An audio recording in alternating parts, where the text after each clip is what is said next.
तो स्टार्ट करने वाले हम आज क्लास 11th के फर्स्ट चैप्टर सेट्स को। सबसे पहले देखते हैं कि हमने सेट्स में क्या पढ़ना होता है और कैसे पढ़ना होता है। देखो, जो हमारा सेट चैप्टर है ये हमारा पूरा का पूरा थियोरी पे बेस्ड है। इस चैप्टर में हमें सारी की सारी चीज़ें थियोरी में मिलेंगी और छोटी मोटी हमारे पास क्या होगी, कैलकुलेशन होगी।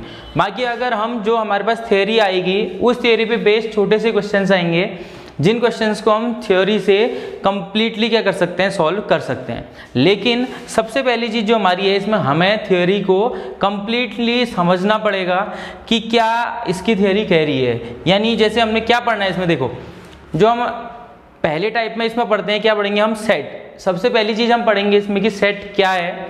दूसरी चीज़ हम पढ़ेंगे कि रिप्रेजेंटेशन ऑफ सेट्स, यानी सेट्स का रिप्रेजेंटेशन यानी लिखा कैसे जाता है सेट्स को। थर्ड जो टॉपिक हम इसमें पढ़ने वाले हैं वो पढ़ेंगे हम टाइप्स ऑफ सेट्स, यानी कितने टाइप के हमारे पास सेट होते हैं। तो ज़्यादा देर नहीं करते, हम स्टार्ट करते हैं सेट को। देखो सबसे पहले हमने पढ़ना है सेट। मैंने बोला आपको कि हम सबसे पहले क्या पढ़ेंगे, सेट। सेट होता क्या है भैया? सेट होता है a well defined collection of elements, यानी ये है हमारी सेट की डेफिनेशन। क्या है? A well defined collection of elements is known as set. इस कलेक्शन को हम क्या बोलते हैं, सेट बोलते हैं। ठीक है, यानी हमारे पास एलिमेंट्स का जो वेल डिफाइंड कलेक्शन होगा उसी को हम क्या बोलेंगे, सेट बोलेंगे। यानी टोटल मिला के जो सेट है वो होता है कलेक्शन। किसका कलेक्शन होता है? एलिमेंट्स का। लेकिन जो सबसे इंपॉर्टेंट चीज है उसमें वो क्या है, वेल डिफाइंड। यानी ये वेल डिफाइंड क्या होगा, देखो वेल डिफाइंड थिंग्स क्या होती हैं। देखो मैं एग्जांपल से समझाता हूं आप लोगों को। वेल डिफाइंड एलिमेंट्स का जो कलेक्शन होगा उसको हम सेट बोलने वाले हैं। तो वेल डिफाइंड समझते हैं सबसे पहले कि क्या होना है। देखो वेल डिफाइंड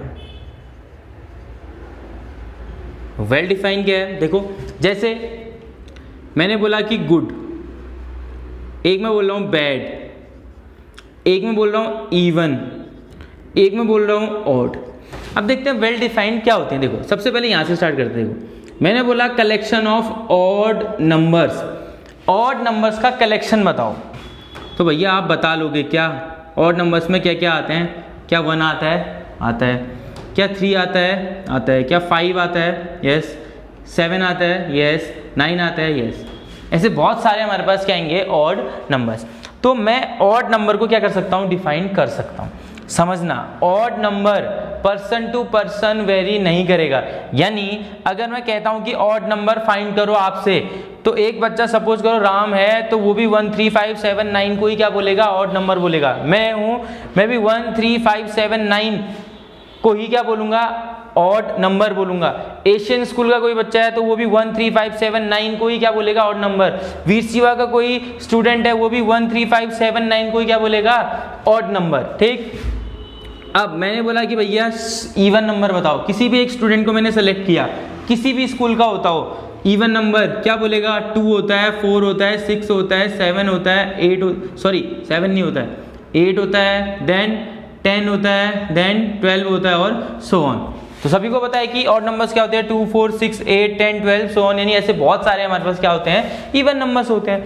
तो कोई भी स्टूडेंट हो या कोई भी पर्सन हो, उसके लिए इवन नंबर्स हमारे क्या होंगे, 2 4 6 8 10 एंड 12। और ऑड नंबर्स क्या होंगे, 1 3 5 7 9। ठीक है, तो ये ऐसे कलेक्शन हैं जो पर्सन टू पर्सन वेरी नहीं करते हैं। ठीक है, अब आते हैं गुड और बैड पे। अब मैं एक क्वेश्चन कहता हूं, मैं बोलता हूं कि सेलेक्ट द बैड बॉयज। ठीक है, बैड बॉयज का क्या करो, कलेक्शन करो, या बैड स्टूडेंट्स का क्या करो, कलेक्शन करो। अब भैया बैड सिलेक्शन का कलेक्शन करने की बात है। देखो मैंने कलेक्शन किया, सपोज करो एक अमन नाम का लड़का है कोई, मेरी नज़रों में ये क्या है, बैड बॉय है। ठीक है, एक सुमित नाम का लड़का है जो मेरी नज़रों में क्या है, बैड बॉय है। ठीक है, अब बारी आई भैया मैथ्स वाले टीचर के लिए, अमन और सुमित क्या हो गए, बैड बॉयज हो गए किसी क्लास में। अब इंग्लिश वाले सर आए, भैया इंग्लिश वाले सर के साथ अमन का बिहेव बहुत अच्छा है, सुमित का बिहेव बहुत अच्छा है, सुमित इंग्लिश में बहुत अच्छा है, इंग्लिश में बहुत अच्छे आंसर दे रहा है। तो इंग्लिश वाले सर के लिए अमन और सुमित तो क्या हो जाएंगे, गुड बॉयज हो जाएंगे नहीं हो जाएंगे ना। यानी इंग्लिश के टीचर के लिए, किसके लिए, इंग्लिश के टीचर के लिए अमन और सुमित क्या है, गुड बॉयज है। मैथ्स के टीचर के लिए, क्योंकि मैथ्स में अच्छा काम नहीं कर रहे, सपोज खाली एक एग्जांपल है, मैथ्स के टीचर के लिए किसी वजह से, किसी रीजन से अमन और सुमित क्या नहीं है, हमारे गुड बॉयज नहीं है, वो उनके लिए क्या है, बैड बॉयज है। अभी अमन और सुमित एक पर्सन के लिए क्या हो गए हैं, बैड हो गए हैं। अभी अमन और सुमित एक पर्सन के लिए क्या हो गए हैं, गुड हो गए।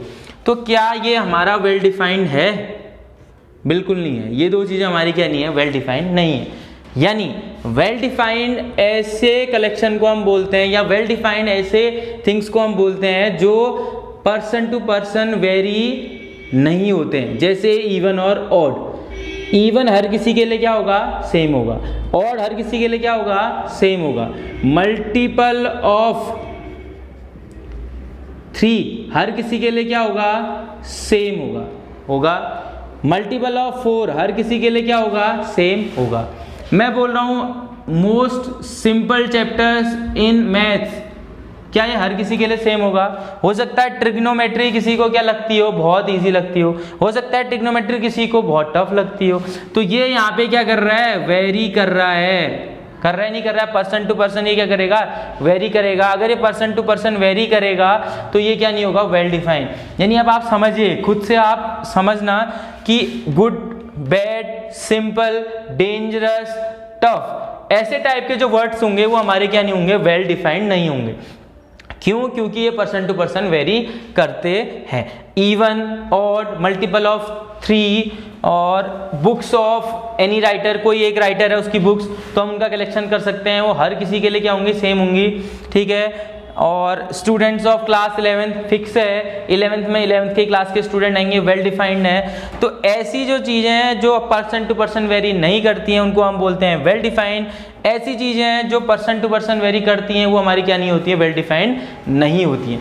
तो जो सबसे इंपॉर्टेंट थिंग है वहाँ पे ये क्या है, वेल डिफाइंड। यानी अगर हमें वेल डिफाइंड समझ में आ रहा है तो हमारी सारी चीज़ें क्या होंगी, यहाँ पे सेट्स के अंदर आ सकती हैं। ऐसे कलेक्शन को हम सेट्स के अंदर ला सकते हैं। देखो 2 एग्जाम्पल मैं आपके सामने बना रहा हूँ। पहला एग्जाम्पल है, मैंने बोला collection of students of class 10th of ABC school. कोई ABC स्कूल है, उसके क्लास 10th के स्टूडेंट्स का हमने क्या करना है, कलेक्शन करना है।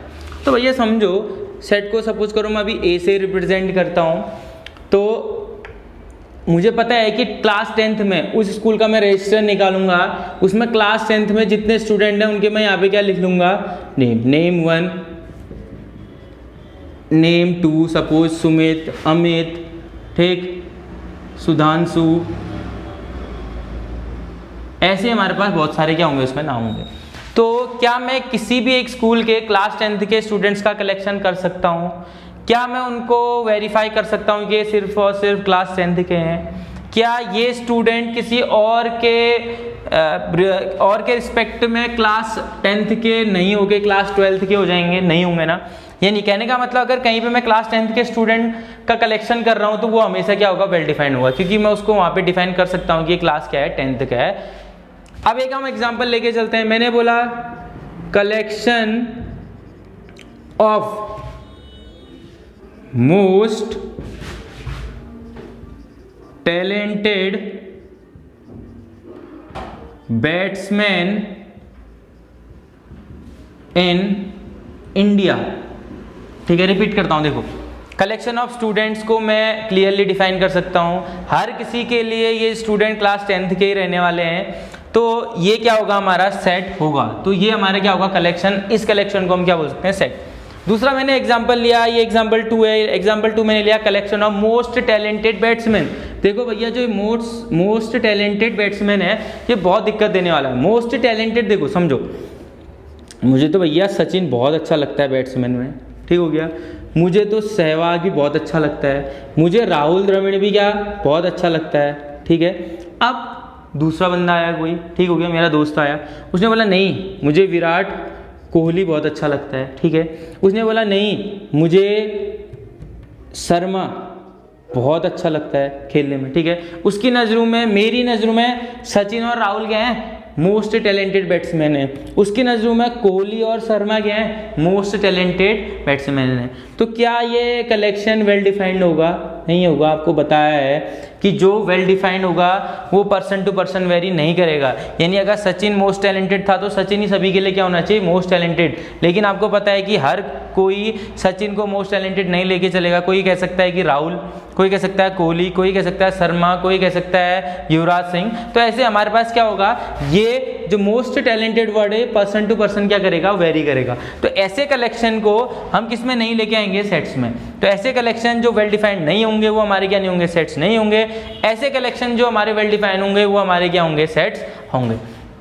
तो सिंपल सी बात है, आपको कुछ एग्जांपल्स दिए जाएंगे, कुछ एग्जांपल्स हैं, आपको बताना होगा कि ये सेट है या नहीं है। आपने उस चीज़ में एक ही चीज़ देखने की, वो आपका वेल डिफाइंड है या नहीं है। वेल डिफाइंड आपका यहाँ पे क्लियर हो गया होगा। तो सेट हम किसे बोलेंगे, सेट होता है a well defined collection of elements is known as set. इसमें वेल डिफाइंड क्या है ये मैंने आपको डिस्क्राइब कर दिया। देखो पहला टॉपिक हमारा हो गया कंप्लीट। देन हम आते हैं इसके रिप्रेजेंटेशन पे। जो सेकंड टॉपिक हमारा चलता है वो है रिप्रेजेंटेशन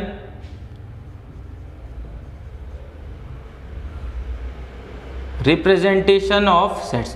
देखो सेट्स का रिप्रेजेंटेशन क्या होता है, देखो रिप्रेजेंटेशन मीन्स कि हम सेट्स को कैसे कैसे लिख सकते हैं। देखो सेट को हम कैसे लिखते हैं, देखो सबसे पहली चीज कोई हम सेट लेके चलेंगे, समझते हैं। देखो पहला टाइप जो है वो हमारे पास है रोस्टर फॉर्म, यानी सेट को हम पहले लिखते हैं रोस्टर फॉर्म में। एक फॉर्म हो गई roster form.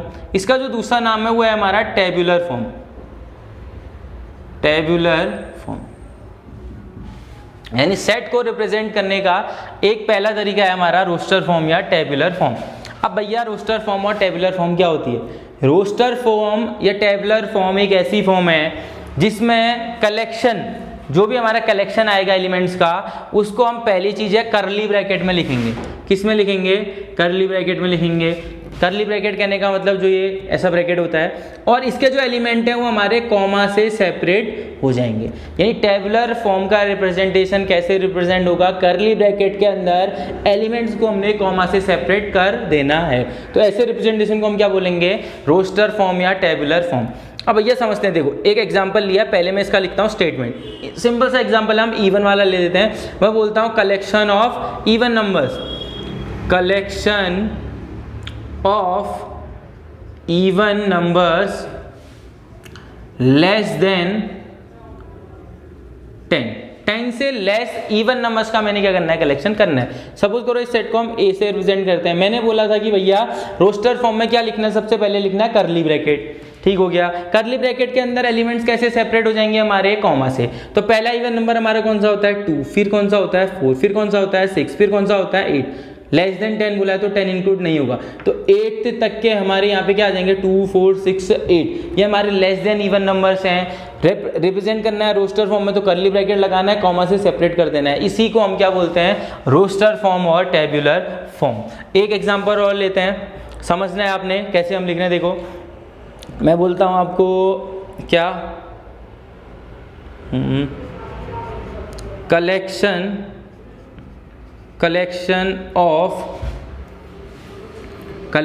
Of students of class 10th in school ABC। कोई एक ABC स्कूल है, इसके क्लास 10th के स्टूडेंट का कलेक्शन। सपोज करो इस सेट को हम B से रिप्रेजेंट करते हैं। तो कैसे रिप्रेजेंट करेंगे आपको पता है, सबसे पहले हम क्या लगाएंगे, करली ब्रैकेट। अब इसके स्टूडेंट्स का नाम हमने क्या लिख लेना है, यहाँ पे लिख लेना है। पहला स्टूडेंट सपोज करो इसका कोई स्टूडेंट है क्या, राम। दूसरा इसका कोई स्टूडेंट है क्या, श्याम। तीसरी कोई इसकी स्टूडेंट है वो क्या है, सीता। फोर्थ इसके कोई स्टूडेंट है वो सपोज करो वो क्या है, अमित। ठीक है। थर्ड कोई स्टूडेंट है, इसका नाम वो क्या है, राहुल। ठीक है। ऐसे हम इसके स्टूडेंट्स को इसमें किससे सेपरेट कर देंगे, कॉमा से, और हम यहाँ पे क्या लगा देंगे, करली ब्रैकेट। स्कूल के स्टूडेंट्स का क्या हो गया, हमारा कलेक्शन हो गया। ये हमारा वेल डिफाइंड है तो हम इसको क्या बोलेंगे, सेट। सिंपल सा एक तरीका हो गया रिप्रेजेंटेशन का, वो क्या है, रोस्टर फॉर्म। देन हम आते हैं इसके रिप्रेजेंटेशन पे। सेकंड जो इसका रिप्रेजेंटेशन होता है, सेकंड रिप्रेजेंटेशन हमारा है सेट बिल्डर फॉर्म। देखो सेकंड टाइम से हम सेट्स को कैसे रिप्रेजेंट कर सकते हैं, वो है हमारा सेट बिल्डर फॉर्म। अब भैया सेट बिल्डर फॉर्म कैसे रिप्रेजेंट होता है? पहला तो हो गया हमारा करली ब्रैकेट में एलिमेंट्स को हमने कॉमा से सेपरेट कर देना है। सेट बिल्डर फॉर्म जो है वो हमारा क्या होता है, प्रॉपर्टी पे बेस्ड होता है। आप इसको एज अ प्रॉपर्टी शो करोगे, यानी कि आपको जो स्टेटमेंट दिया है उस स्टेटमेंट को आपने प्रॉपर्टी के फॉर्म में शो कर रहे हैं। लाइक जैसे जो हमने फर्स्ट एग्जांपल लिया था, एग्जांपल से समझाता हूं। देखो एग्जांपल हमारा क्या था, हमारा था कलेक्शन ऑफ इवन नंबर्स था, लेस देन, किससे लेस देन थे, 10। इसी को मैं सेट बिल्डर फॉर्म में, देखो सेट बिल्डर फॉर्म में सबसे पहले तो ये ए से हो गया, करली ब्रैकेट यहाँ पे भी यूज होगा। अब यहाँ पे हम इसके एक एलिमेंट को डिफाइन करो, सपोज कि हमने x क्या है, उसका एक एलिमेंट है। हमेशा हम x सच दैट क्या लिखेंगे, x such that x such that x का मीनिंग हो गया कि x सच दैट का मीनिंग है कैसा है, x कैसा है उसकी प्रॉपर्टी लिखो। देखो ये x क्या है, यहाँ पे इवन नंबर है, x इक्वल टू क्या है, इवन नंबर। अब भैया इवन नंबर को हम कैसे रिप्रेजेंट करते हैं, 2 times of any natural number क्या होगा, इवन नंबर। तो मैं x इक्वल टू क्या लिख सकता हूँ, 2n। क्यों लिखा भैया मैंने 2n, क्योंकि 2 का कोई भी नंबर से मल्टीप्लिकेशन करो हमेशा क्या बनेगा, इवन। देखो ये 2 1 जा 2, 2 2 जा 4, 2 3 जा 6, 2 4 जा 8, है ना। तो यानी 2n टाइप की चीजें यहाँ पे होंगी। और 2n, ये n क्या है, देखो ये n हमारा क्या है, नेचुरल नंबर है। कहाँ से कहाँ तक है, देखो 2 है इसमें, सॉरी 1 आ रहा है, 2 आ रहा है, 3 आ रहा है, 4 आ रहा है। तो जो हमारा n है वो 1 से ग्रेटर और इक्वल है, और लेस देन इक्वल टू क्या है, 4। यानी n को हम 1 से लेके 4 तक पुट कर सकते हैं। और ये n हमारा कहाँ से आ रहा है, n, capital n। Capital n किसको रिप्रेजेंट करता है, हमारा नेचुरल नंबर्स के सेट को। कैपिटल n का मतलब हो गया नेचुरल नंबर का कलेक्शन, और स्मॉल n हो गया इसका कोई एलिमेंट। तो ये जो n है वो नेचुरल नंबर से बिलोंग करेगा। यहाँ पे आप कोई भी नेचुरल नंबर पुट कर सकते हो। ये नेचुरल नंबर 1 से कहाँ तक होना चाहिए, 4 तक होना चाहिए। पुट किया 2 1 जा 2, 2 2 जा 4, 2 3 जा 6, 2 4 जा 8। तो हमारे पास कलेक्शन आ गया ना 2 4 6 8। तो हम इसको ऐसे रिप्रेजेंट करेंगे, कैसे, a equal to x such that x, हमेशा ये लिखना है, इक्वल टू प्रॉपर्टी कोई बन रही है तो 2n 3n, 3 का मल्टीपल था तो 3n, 4 का मल्टीपल था तो 4n। देखो एक और एग्जांपल से समझा लेता हूं, अगर समझ में नहीं आ रहा है तो देखो मैंने बोला कलेक्शन ऑफ मल्टीपल्स ऑफ 3 के मल्टीपल्स का हमने कलेक्शन करना है, कहां से, greater than 6 and less then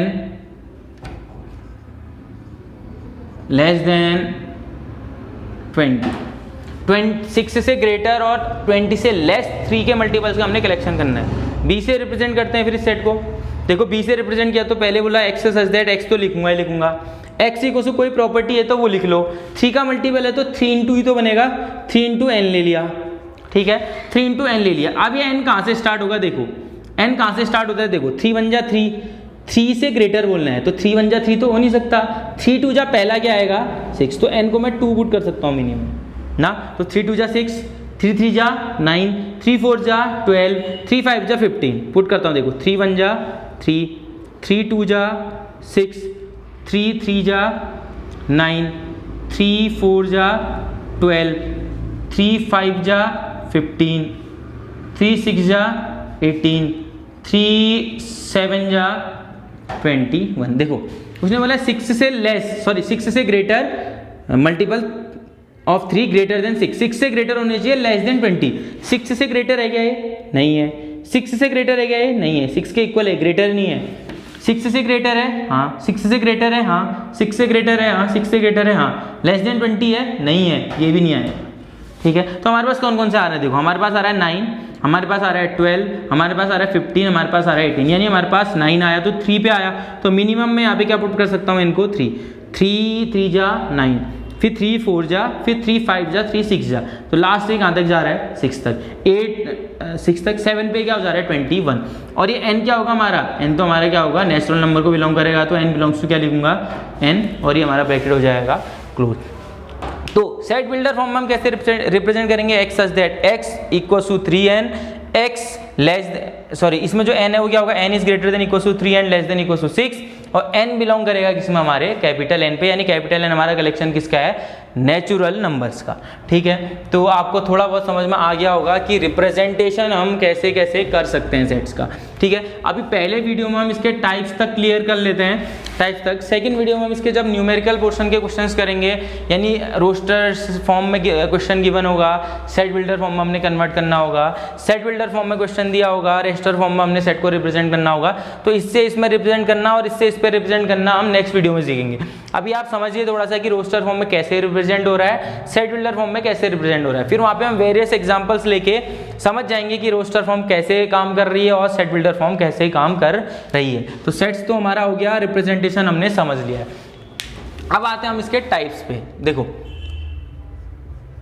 types of set सबसे इंपॉर्टेंट चीज है। अब हमारे पास सेट्स के कैसे कैसे टाइप होते हैं। देखो, कुछ टाइप हम इस वीडियो में करेंगे। देखो, null set, singleton set, infinite set, finite set, equal set और इक्विवेलेंट सेट हम इस वीडियो में करते हैं। सेकंड वीडियो में हम ये 4 टाइप्स के सेट्स को करेंगे। ठीक है, क्यों करेंगे वो सेकंड वीडियो में मैं आपको बताऊंगा।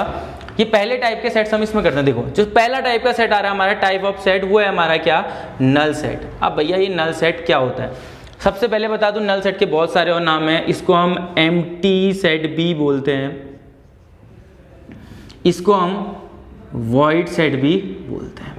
ठीक है, तो पहला सेट हमारे पास आया नल सेट और एम्प्टी सेट और वॉइड सेट। तो नल सेट, एम्प्टी सेट या वॉइड सेट हम किसे कहते हैं, देखो नाम से ही क्लियर है। एम्प्टी सेट मींस ऐसा सेट जो क्या होगा, खाली होगा, यानी ऐसा सेट जिसके अंदर कोई भी एलिमेंट हमारा लाई नहीं करेगा, ऐसे सेट को हम क्या बोलेंगे, नल सेट या empty set. Null set is a set which have no element is known as null set. ठीक है, तो नल सेट में हमारा कोई एलिमेंट नहीं आने वाला है। देखो एग्जाम्पल बनाते हैं, कोई एक एग्जाम्पल बनाओ। देखो समझना, एक ऐसा स्टेटमेंट बनाओ जिसमें कोई भी एलिमेंट ना आए। जैसे तुम कह सकते हो, बहुत इजी सा एग्जांपल बताता हूं मैं, इवन नंबर, सॉरी इवन मत बनाओ, ऑड नंबर बनाओ। देखो, ऑड नंबर डिविजिबल बाय 2। देखो कितना अच्छा एग्जांपल बनाया मैंने, ऑड नंबर डिविजिबल बाय 2। कोई ऐसा ऑड नंबर आप फाइंड कर सकते हो जो 2 से डिविजिबल होता हो। ऑड नंबर जैसे 1, क्या 1 2 से डिवाइड होगा? दूसरा ऑड नंबर 3, क्या ये 2 से डिवाइड होगा? तीसरा ऑड नंबर 5, क्या ये 2 से डिवाइड होगा? फोर्थ ऑड नंबर हमारा क्या 7, क्या ये 2 से डिवाइड होगा? नहीं। तो क्या ये नंबर्स हमारे, देखो ऑड भी होना है, 2 से डिवाइड भी होना है, हो सकता है ऐसा? नहीं हो सकता। तो ऐसे सेट को हम क्या बोलेंगे, नल सेट, एम्प्टी सेट और वॉइड सेट। अब भैया इसको लिखते हैं कैसे, देखो नल सेट को हम 2 टाइप से रिप्रेजेंट करते हैं। या तो आप खाली कर्ली ब्रैकेट बना लो, ये भी नल सेट का रिप्रेजेंटेशन हो गया, या आप इसको किससे डिनोट करोगे, 5 से। 5 को कर्ली ब्रैकेट में आपने नोट नहीं करना है, ओनली 5 या कर्ली ब्रैकेट। ये 5 एम्प्टी ब्रैकेट हमारा क्या हो गया, नल सेट को या तो रिप्रेजेंट करेगा, या हमारा 5 क्या करेगा, एम्प्टी सेट को रिप्रेजेंट करेगा। तो सिंपल सा हो गया हमारा नल सेट, ऐसा सेट जिसमें कोई भी एलिमेंट हमारा नहीं आ रहा है। ठीक, सेकेंड आते हैं हम सिंगलेटन सेट। देखो जो हमारा सेकेंड था वो क्या था, सिंगलेटन सेट। अब सिंगलेटन सेट क्या होता है भैया, सिंगलेटन सेट नाम से क्लियर है, सिंगलेटन मीन सिंगल, ऐसा सेट जिसमें नंबर ऑफ एलिमेंट्स कितने होंगे, 1, यानी अ set which have only 1 element, जिसमें ओनली कितना होगा, 1 एलिमेंट, यानी जिसके अंदर ओनली कितने एलिमेंट होने हैं, 1। एक एलिमेंट वाले सेट को हम क्या बोलेंगे, सिंगलेटन सेट। जैसे कोई एग्जांपल बना लिया मैंने बोला set of all prime even number या इवन प्राइम नंबर, कुछ भी बोल सकते हो, इवन प्राइम नंबर या प्राइम इवन नंबर। देखो प्राइम भी होना चाहिए और इवन भी होना चाहिए। अब देखो इवन भी और प्राइम भी होना चाहिए। देखो इवन कौन कौन से होते हैं, 2 होते हैं, 4 होता है, 6 होता है, 8 होता है। देखो होता है ना, तो 2 तो हमारा स्मॉलेस्ट प्राइम नंबर है।